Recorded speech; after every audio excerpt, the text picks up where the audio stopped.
Ja, ne, es passiert eine ganze Menge. Ich glaube, dass wir gleich mal spielen. Auf dem Flur des Krankenhauses vorm Aufzug. Habe ich auch nicht gemacht.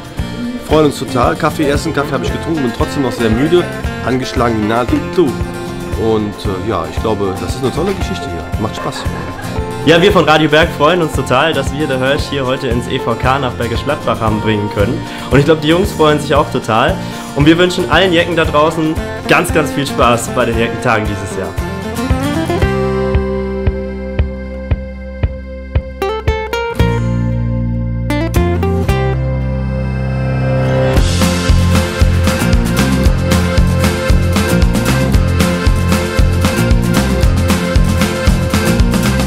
Super geil! Super geil, ja, die Leute gut drauf sind, weil die ehrlich sind und weil die sich so freuen. Man sieht jedem den Spaß im Gesicht an. Wie war es für dich im Krankenhaus zu spielen?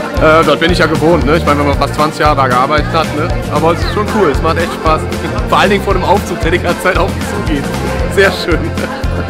Als ich reingekommen bin, gedacht, wird bestimmt sehr ungewöhnlich sein, aber es war im sehr positiven Sinne ungewöhnlich, denn die Stimmung war für mich auch überwältigend. Wir machen ja einige Karnevalsauftritte, aber das war so herzlich und so von innen heraus und wir haben gespürt, dass das wirklich mehr als ein Konzert war. Die Leute waren wirklich alle mittendrin und dabei und dieser Aufzug, den werde ich nie vergessen, dass der Aufzug rauf und runter fuhr und immer wieder neue Menschen da in das Konzert reingefahren wurde.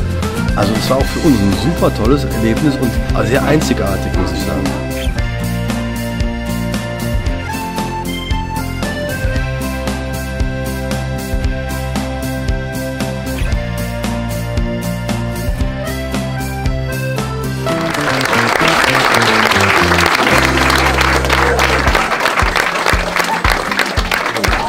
Genau, mit Schwade Lade, ne? So, okay. Sollen wir loslegen?